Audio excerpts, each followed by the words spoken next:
गर्मी में छत पर सोने वाला गांव। रात का समय है। चंदापुर गांव के हर घर की छत पर शोर शराबा है। औरतें बिस्तर ऊपर ला रही हैं, चारपाइयां बिछाई जा रही हैं।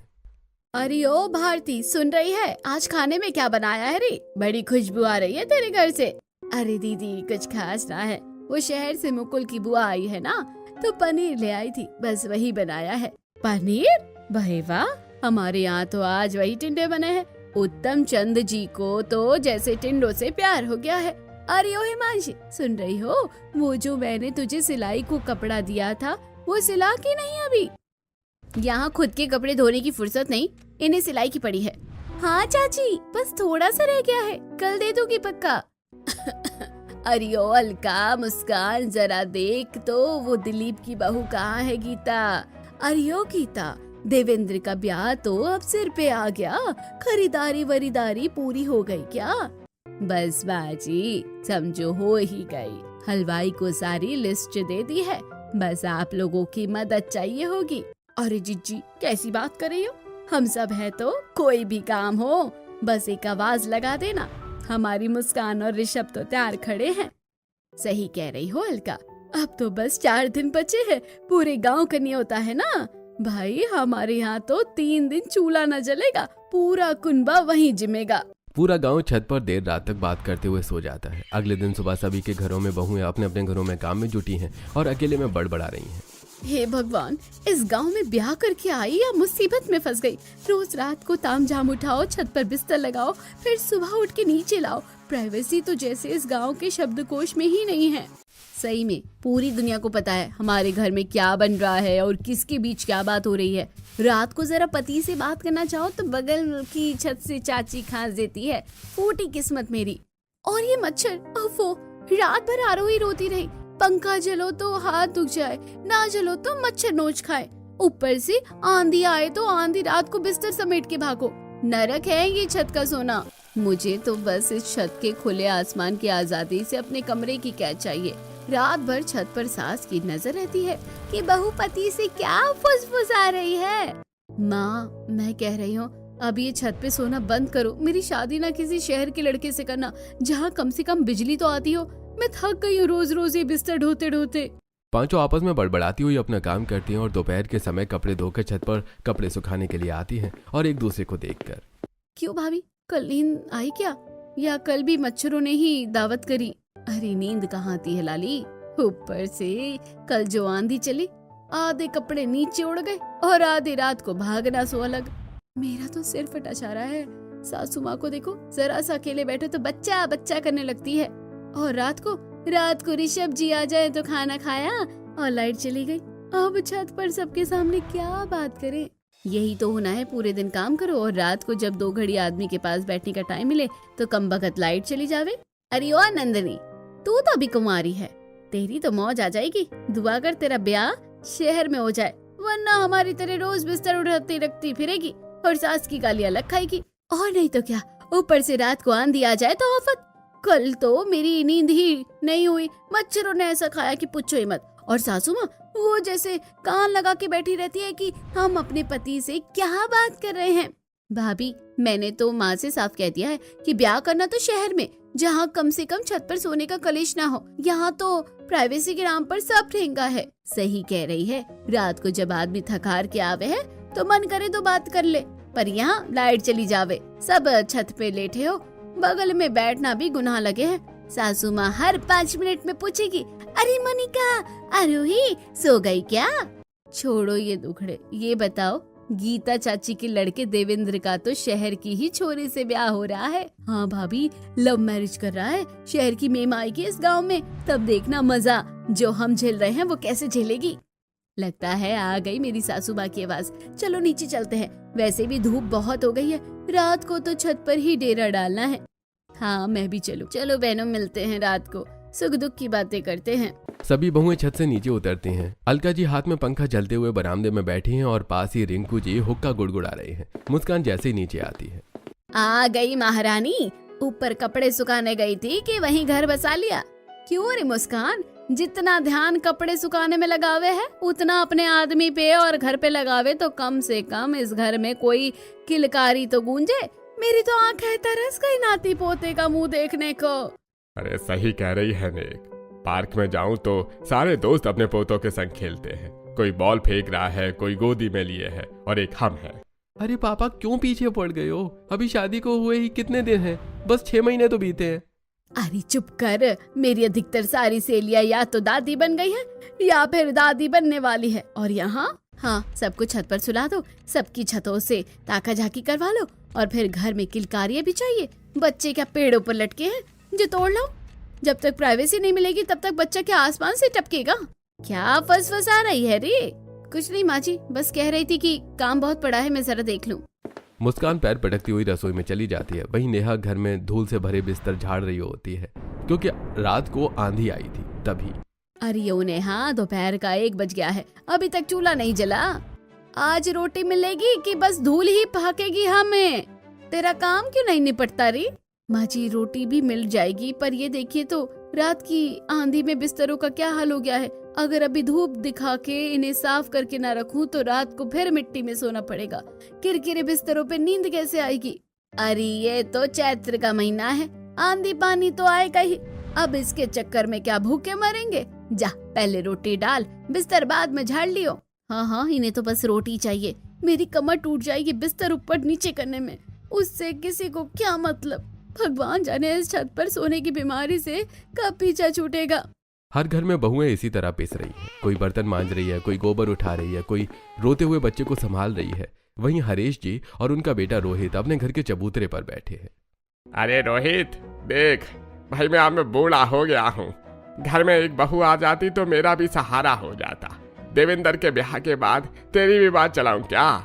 अरे पापा रहने दो, क्या फायदा बहू लाके? पूरे गांव का हाल देख रहे हो। आधा दिन बिस्तर ऊपर ले जाने में निकल जाता है और आधा नीचे लाने में। ऊपर से पूरी रात छत पर पड़े रहो जैसे पूरा गांव एक ही मैदान में सो रहा हो।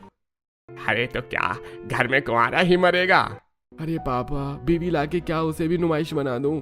यहाँ तो प्राइवेसी नाम पे ढेला भी नहीं है। छत पे सो तो बगल वाली छत से ताऊ जी खखाड़ते रहते हैं। मैं क्या करूंगा बीवी लाके?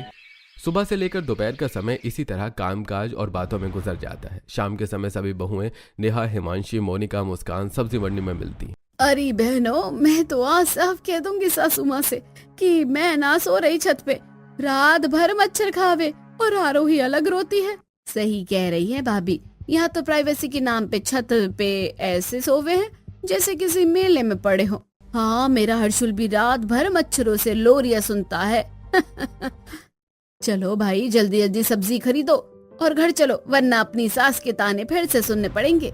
सभी बहुएं मजाक करती हुई सब्जी लेती हैं और घर जाकर खाना बनाती हैं। शाम को बालकनी में खड़े होकर देवेंद्र अपनी होने वाली पत्नी से बात कर रहा होता है। देवेंद्र, तुम आजकल रात को फोन क्यों नहीं उठाते?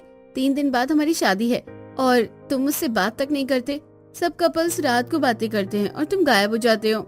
अब इसे कैसे बताऊं कि रात को पूरा गांव मेरी छत पे झांक रहा होता है। अरे जानू, वो नेटवर्क नहीं आता कमरे में। तो छत पर जाकर बात किया करो ना, वहाँ तो आता होगा। छत पे? अरे छत पे तो मेरा पूरा गांव सो रहा होता है। वहाँ आई लव यू बोलूंगा तो सुबह तक पूरे गांव का नेशनल एंथम बन जाएगा। यहाँ तो सांस लेने की भी प्राइवेसी नहीं है। बात कहाँ से करूँ? अरे किस सोच में पड़ गए तुम? अरे कुछ नहीं, लगता है मम्मी बुला रही है। मैं थोड़ी देर बाद तुम्हें फोन करता हूँ। देवेंद्र फोन काट देता है। उसकी शादी की तैयारी चल रही है। गांव के बीचों बीच हलवाई बैठ गए हैं। पूरा गांव इकट्ठा है। अरे भाई क्यों दिलीप, तैयारी पक्की है ना हमारे छोरे देवेंद्र की? अरे बस मुखिया जी, आशीर्वाद रहे आपका। बस यही चिंता है कि वो शहर की छोरी हमारे इस खुले माहौल में ढल पाएगी या नहीं। ढलना तो पड़ेगा जी, आखिर गांव की बहू जो ठहरी। अरे ओ अलका, देख तो जरा बूंदी कैसी बनी है, कहीं फीकी ना रह जाए। एक तरफ गांव वाले शादी की तैयारियों में होते हैं, वहीं देवेंद्र अपने कमरे में अपनी शेरवानी देख रहा होता है। उसका दोस्त रोहित वहां आता है। अरे क्यों भी देवेंद्र, चेहरा क्यों लटका रखा है? 3 दिन बाद तो तू घोड़ी चढ़ेगा, फिर तो ऐश ही ऐश है। अरे काहे की ऐश रे रोहित, मेरी तो रातों की नींद उड़ी हुई है। मेरी होने वाली बीवी फोन पे पूछ रही थी कि हनीमून पे कहाँ ले जाओगे। मैंने कह दिया हनीमून का तो पता नहीं, पर मून के नीचे सोने का इंतजाम पक्का है। मतलब तो उसे अभी छत पे ही सुलाएगा? अरे तो क्या करूं, घर के कमरे तो स्टोर रूम बने पड़े हैं। ऊपर से पापा कहते हैं कि छत पे सोने से आपस में प्यार बढ़ता है। अब इन्हें कौन समझाए कि प्यार बढ़ता है या ब्लड प्रेशर? वो शहर की लड़की है, इसी में पली बड़ी, यहाँ तो उसे रात को ताऊ जी के खर्राटों का संगीत सुनना पड़ेगा। दोनों दोस्त हंसने लगते हैं। रात के 11 बजे है। पूरा गांव छत पर है। चांदनी रात है पर गर्मी उमस भरी है। सब अपनी अपनी चारपाइयों पर लेटे हैं। अरे भाई वाह, आज तो हवा एकदम बंद है। हाँ, क्यों कविता, बिस्तर जरा गीले कपड़े से पोंछ दिए थे क्या? मिट्टी बहुत लग रही है। अरे ओ गीता, कल बारात निकलेगी, सारी तैयारी हो गई है ना? सब हो गया माँ जी, बस अब ये गर्मी कट जाए तो ब्याह निपट जाए। सभी बात कर रहे होते हैं कि तभी अचानक पूरे गांव की बिजली कड़कड़ाहट के साथ चली जाती है। चारों तरफ से एक साथ आवाजें आती हैं। अरे धत तेरी की, फिर चली गई निखट्टू। अरे भाई ओ महेंद्र, देखो जरा ट्रांसफार्मर फूक गया क्या? बड़ी जोर की आवाज आई है। अरे हाँ मुखिया जी, लगता तो यही है। अब तो पूरी रात ना आवे बिजली।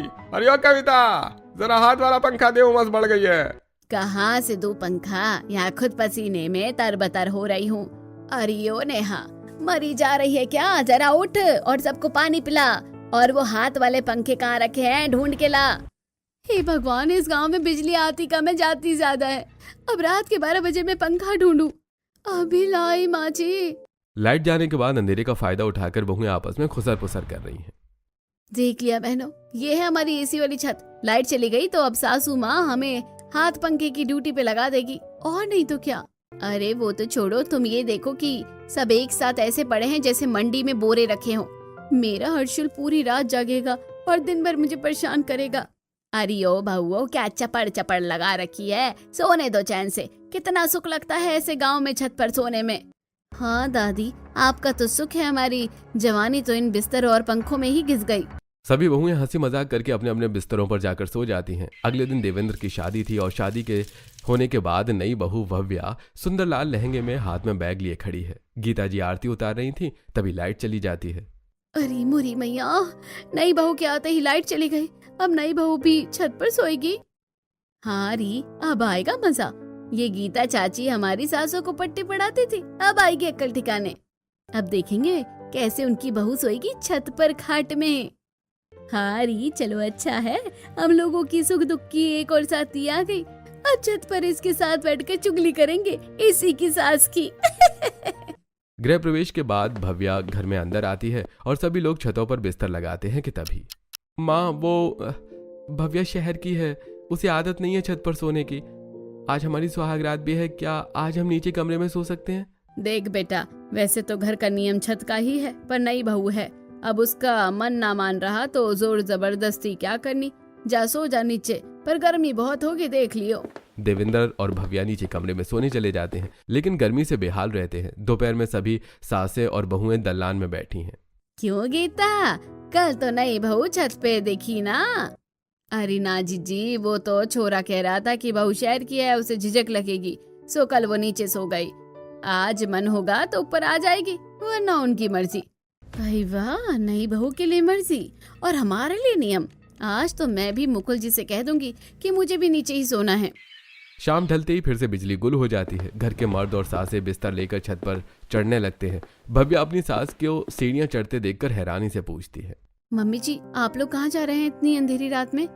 बेटा, बिजली चली गई है, अब पूरी रात ना आएगी। हम तो छत पे जा रहे हैं ठंडी हवा में सोने, तू भी चल। नहीं मम्मी जी, मैं कोशिश करूंगी नीचे सोने की। भव्या नीचे ही अपने कमरे में चली जाती है। ये देखकर नेहा, मोनिका और मुस्कान के अंदर भी हिम्मत आ जाती है। सुनिए जी, आज हम भी नीचे ही सोएंगे। नई बहू सो सकती है तो हम क्यों नहीं? मुझे नहीं जाना ऊपर उस मेले में। अरे बावली, हो गई है क्या? माँ क्या कहेगी? मुझे नहीं पता कौन क्या कहेगा, लेकिन मैं आज नीचे सोऊंगी। मुकुल नेहा की जिद के आगे झुक जाता है। देखते ही देखते बाकी बहुएं भी अपने पतियों को नीचे कमरे में रहने के लिए मना लेती हैं। आज छत पर सिर्फ सास, ससुर और बुजुर्ग लेटे हैं। गीता जी और सुनीता जी आपस में बातें कर रही हैं। अरे गीता, आज तो तेरी छत खाली खाली लग रही है। बहू तो नीचे ही है क्या? तेरा छोरा भी नहीं आया, वो तो नीचे ही रुक गया। और देख तो, आज तो नेहा और मुकुल भी ऊपर ना आए। लगता है नई बहू की देखा देखी सबका मन डोल गया है। एक तरफ छत पर उनके बारे में बातें हो रही थी, वहीं इधर नीचे कमरों का हाल बुरा है। नेहा और मुकुल पसीने में तरबतर हैं, मच्छर कान में संगीत गा रहे हैं। कह रहा था ना छत पे चलते हैं, यहाँ तो एक पल बैठना मुश्किल है, सोना तो दूर की बात है। तो क्या छत पे सबकी बातें सुनो? चुपचाप पड़े रहो, नींद आ जाएगी। गांव की सभी बहू का और बेटों का यही हाल होता है। कोई भी रात भर सो नहीं पाता। सुबह सबकी आंखें लाल हैं, चेहरे उतरे हुए हैं। तभी क्यों भाई, कैसी रही रात की नींद? बड़ी प्राइवेसी चाहिए थी ना। चेहरे तो ऐसे लटक रहे हैं जैसे रात भर जाग के पहरा दिया हो। अरे छोड़ कितना प्राइवेसी के चक्कर में मच्छरों को दावत देती। अरे ओ बहू, अब चाय बनाओ जल्दी, कहीं नींद में चीनी की जगह नमक डाल दोगी। हे भगवान, ना नीचे चैन ना ऊपर सुकून। सासू माँ की बातें तो अब जहर जैसी लगने लगी हैं। अरे देख लिया बहू, कल रात को नीचे सोई तो पसीने में तर हो गई। अरे हम तो पुरखों के जमाने से छत पे सो रहे हैं, वहाँ तो ताजा हवा मिले है, वो इन कमरों में कहाँ है? पापा जी, हवा ताजा है, पर क्या आपने कभी सोचा है कि हमें छत पर सोना ही क्यों पड़ता है? अरे बहू, ये क्या कह रही है? बिजली चली जावे है, गर्मी से मरे हैं आदमी, तो और कहाँ जावे? ये तो मजबूरी है हमारी। मम्मी जी, ये मजबूरी नहीं, ये व्यवस्था की कमी है। मैंने कल रात गौर किया, जैसे ही रात के 10 बजते हैं पूरे गांव की लाइट काट दी जाती है। ऐसा क्यों? क्या किसी ने कभी इसके खिलाफ आवाज उठाई? भव्या सही कह रही है माँ जी, हम तो चुप रहे, पर रोज रोज ये बिस्तर ढोना, ऊपर से मच्छरों का तांडव, हमारी तो कमर ही टूट गई। अरे तो क्या करें? पापा जी, हम बहुत कुछ कर सकते हैं। मैंने सुना है कि पास के शहर में 24 घंटे बिजली रहती है और हमारे गांव में रात होते ही अंधेरा। भव्या की बात सुनकर मुखिया रामकिशोर जी वहाँ से गुजरते हुए रुक जाते हैं। अरे भाई क्या बात है दिलीप भाई, सुबह सुबह क्या पंचायत हो रही है घर में? अरे ये हमारी नई बहू है, पता नहीं क्यों आते ही आते जुबान चला रही है। अरे ठीक है भाई, हम पंचायत बुला लेते हैं, अगर कोई समस्या है तो पंचायत में उसका फैसला करते हैं। पंचायत बुलाई जाती है। गांव की चौपाल पर पंच बैठे हैं। एक तरफ गांव के मर्द हैं, दूसरी तरफ घूंघट काढ़े बहुएं और बीच में भव्या खड़ी है। मुखिया जी ने हुक्का गुड़गुड़ाते हुए सभा शुरू की। अरे हाँ भाई, तो नई बहू को दिक्कत है कि गांव रात को छत पे क्यों सोता है और लाइट क्यों नहीं रहती? अरे बहू, तुझे क्या लगता है हम जानबूझकर लाइट कटवाते हैं? मुखिया जी, मैं बस इतना पूछ रही हूँ कि जब शहर में लाइट रहती है तो हमारे गांव में रात होते ही अंधेरा क्यों? क्या हम इंसानों की तरह अपने कमरों में सोने के हकदार नहीं हैं? अरे बेटी, तू शहर की है, तुझे यहाँ के खेत खलियान की समझ नहीं है। हमारे गांव की बिजली रात को इसलिए काटी जाती है क्योंकि खेतों के ऊपर से हाई वोल्टेज तार गुजरते हैं। गर्मी के दिनों में तारों के ढीले होने और आपस में टकराने से चिंगारी निकलती है, जिससे पूरे गांव की फसल में आग लग सकती है। पिछले की बात है, एक चिंगारी से 10 बीघा गेहूं की फसल राख हो गई थी। इसीलिए गांव की सुरक्षा के लिए हम खुद रात को पावर स्टेशन से लाइट कटवा देते हैं। और भाई वैसे भी जब भी लाइट आती भी है तो गांव के सभी लोगों को आदत भी हो गई है छत पर सोने की। भाई लाइट जाने के बाद लालटेन लेकर सभी छत पर खाना भी खा लेते हैं और वहीं पसर जाते हैं। भव्या गांव वालों की बात सुनकर एक पल के लिए ठिठक जाती है। उसे उनकी लाचारी समझ आती है और वो हार नहीं मानती। पापा जी, मुखिया जी, आपकी मजबूरी बड़ी है, मैं समझती हूँ। फसल किसान की जान होती है, पर इसका विकल्प भी है। अच्छा भाई, क्या है विकल्प? Solar power. अगर सरकार लाइट नहीं दे सकती सुरक्षा के कारण, तो हम अपने घरों की छतों पर सोलर प्लांट्स लगवा सकते हैं। फिर दिन भर धूप में चार्ज होगा और रात को बिना तारों के झंझट के पंखे चलेंगे। पायल की बात सुनकर पीछे खड़ी नेहा और मोनिका एक दूसरे का हाथ थाम लेती हैं। सुना भाभी, अगर ऐसा हो गया तो फिर हमें प्राइवेसी के लिए लड़ना नहीं पड़ेगा, रात को कमरा बंद करके सो जाएंगे। हाँ नेहा, काश ये पंचायत हमारी आवाज सुन ले। मुखिया जी, सरकार सोलर पंप और सोलर पैनल पर सब्सिडी देती है। अगर आप साथ दे तो हम गांव की फसल भी बचा सकते हैं। पंचायत में भव्या की सोलर वाली बात सुनकर कुछ बुजुर्ग और पुराने ख्याल के लोग हंसने लगते हैं। अरे यार बहू, तू शहर से आई है, हमें ज्ञान मत सिखा। ये पवन चक्की और सोलर वोलर के काम हमारे बस के नहीं है।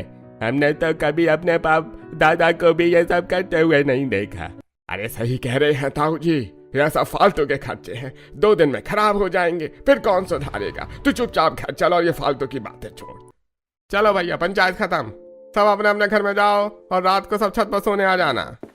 सभी लोग अपने अपने घरों में वापस चले जाते हैं। शाम के समय भव्या के कहने पर देवेंद्र गांव की चौपाल में एक सफेद पर्दा लगाता है और शहर से लाया हुआ प्रोजेक्टर सेट करता है। पूरे गांव के लोग हैरानी से इकट्ठा हो रहे हैं। गांव वालों, जरा यहाँ देखो, ये मशीन झूठ नहीं बोलती। प्रोजेक्टर पर वीडियो शुरू होता है। उसमें दिखाया जा रहा है कि कैसे दूसरे गांव में सोलर पैनल लगे हैं और बिना बिजली के तारों के भी रात को घरों में पंखे चल रहे हैं और खेत भी सुरक्षित है। देखिए, इसमें आग लगने का कोई डर नहीं है। ये सूरज की रोशनी से चलता है, ना बिजली बिल का झंझट, ना तारों के टकराने का डर। और सबसे बड़ी बात, हमारी बहुओं और बेटियों को रातों को सरेआम छत पर नहीं सोना पड़ेगा। क्या आप नहीं चाहते कि आपके घर की इज्जत सुरक्षित रहे? अरे भाई तो देवेंद्र और भव्या की बात चोखी लग रही है। एक काम करो, तुम शहरी बाबू को बुला लो। हाँ, मैं कल सुबह ही बुला लूंगी। अगले दिन भव्या के बुलाने पर शहर से 2 इंजीनियर अपनी गाड़ी से गांव पहुंचते हैं। उनके हाथ में नक्शे और सोलर प्लेट्स के सैंपल्स हैं। गांव के मर्द उन्हें घेर कर खड़े हैं। देखिए मुखिया जी, अगर आप सब मिलकर सोलर पैनल लगवाते हैं तो सरकार इस पर 40% की सब्सिडी देगा। अरे अच्छा, तो इसका मतलब है कि रात को पंखा चलेगा और खेतों की बिजली काटने की जरूरत भी नहीं पड़ेगी। आप अपनी फसल भी बचाइए, बिल्कुल, और सुकून से अपने कमरों में सोइए। एक तरफ मर्द हिसाब लगा रहे हैं, दूसरी तरफ बहुओं का झुंड खड़ा है। उनके चेहरे पर एक नई चमक है। दीदी, अगर ये सच हो गया तो फिर हमें बिस्तर ढोने की गुलामी से आजादी मिल जाएगी। और हाँ नेहा, और वो जो सासू माँ रोज बच्चा बच्चा का ताना मारती थी, कम से कम हमें अपनी प्राइवेसी तो मिलेगी। मैं भी अपनी गुल्लक के पैसे भी दे दूंगी अगर कम पड़े तो। भव्या, तूने तो हमारे लिए लड़ाई लड़ ली, अब गांव बदलेगा। मुखिया जी और गांव के बाकी लोग एक्सपर्ट्स की बातों से प्रभावित दिख रहे हैं। ससुर दिलीप जी का दिल भी पिघल रहा है। बहू, तूने आज हमारी आंखें खोल दी। हम जैसे रीति समझ रहे थे वो हमारी अज्ञानता थी। अगर सोलर पैनल से मेरी फसल भी बचेगी और घर की बहू बेटियों की इज्जत से सोने का मौका मिलेगा तो मुझे ये मंजूर है।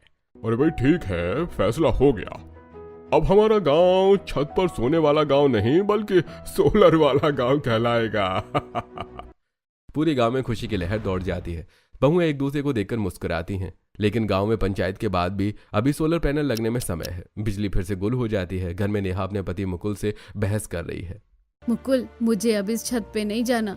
जब तक सोलर नहीं लगेगा मैं तो नीचे ही उमस में मर जाऊंगी। अरे बावली, नीचे गर्मी में पागल हो जाएगी। चलो ऊपर, हवा तो है। हवा? प्राइवेसी चाहिए मुझे। तुम्हारे साथ 2 घड़ी सुकून में बैठने को नहीं मिलता है। ऊपर से तो सब आंखें फाड़े लेटे रहते हैं।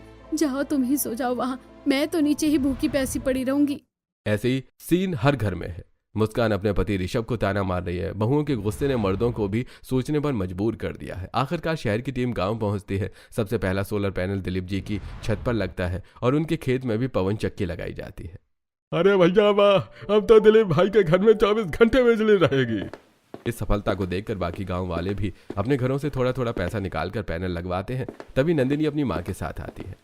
मुखिया जी, ये कंगन रख लीजिए। हमारे घर में कोई कमाने वाला नहीं है, पर हमें भी इस बदलाव का हिस्सा बनना है। अरे ना बहन, ये कंगन तू अपने पास रख। गांव वालों ने मिलकर फैसला किया है कि तेरे घर में सोलर अब हम सब मिलकर लगवाएंगे। ये सुनकर माँ बेटी की आंखों में आंसू आ जाते हैं। आखिरकार हर घर की छत पर सोलर पैनल लग जाते हैं। शाम होते ही जैसे ही मुखिया जी स्विच दबाते हैं, पूरा गांव दूधिया रोशनी से नहा उठता है। हर घर से तालियों और खुशियों की आवाज आ रही है। मुकुल देखो, पंखा चल रहा है। अब हमें छत पे नहीं जाना पड़ेगा। अरे हाँ, अब हम अपने कमरे में सुकून से बात कर पाएंगे। ऐसे ही मोनिका, मुस्कान और भव्या भी अपने अपने पतियों के साथ अपने अपने कमरों में सुकून से सो रही हैं। छतें खाली पड़ी हैं। चांदनी रात का मजा अब वो अपने कमरों की खिड़कियों से ले रही हैं। गांव की चौपाल पर फिर से पंचायत लगी है, पर आज माहौल खुशी का है। सब भव्या और देवेंद्र की तारीफ कर रही हैं। अरे भाई दिलीप भाई, तेरी बहू ने तो कमाल कर दिया भाई। हमारे गांव का तो नाम ही बदल गया। अब हम छत पर सोने वाला गांव नहीं, सोलर वाला गांव है। तभी रोहित उठ खड़ा होता है। मुखिया जी, पापा, अब मैं भी शादी के लिए तैयार हूँ। अरे भैया, तुझे क्या हो गया? कल तक तो तू शादी के नाम से ही भाग रहा था। पापा, जब तक गांव में छत पे सोता था मुझे डर लगता था कि अपनी बीवी को यहाँ लाऊंगा तो उसे भी छत पर सोना पड़ेगा। लेकिन अब मैं भी अपनी गृहस्थी बसाना चाहता हूँ भव्या भाभी की वजह से।